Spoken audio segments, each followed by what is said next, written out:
कोण कुठे चाललंय, कोण काय चाललंय, म्हणजे मी मागे एकदा मी म्हटलं होतं ना, इतका चुकीचा कॅरम फुटलाय ना की कोणाच्या सवट्या कोणाच्या भोगात आहेत तेच कळत नाही.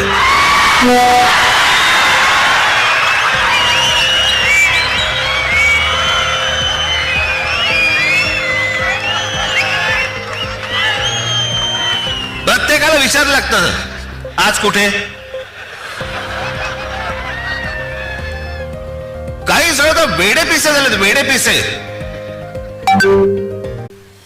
त्या दिवशी मला कळलं कोणीतरी एकाने छाननीच्या वेळेला, म्हणजे फॉर्म भरायची तारीख मुदत निघून गेली होती फॉर्म भरायची, छाननीच्या वेळेला समोरच्याचा हेवी फॉर्म घेतला आणि गिळून टाकला. बरं वेळ नव्हता, दिवसही नव्हते. एखादा दिवस मिळाला असता तर सकाळी बाबा वाट तरी बघता आली असते त्याची की हेवी फॉर्म बाहेर येईल बाहेर येईल बाहेर येईल, मग नंतर फॉर्म भरू. ती वेळ नाही दिली. कोणत्या थराला गेल्यात निवडणुका.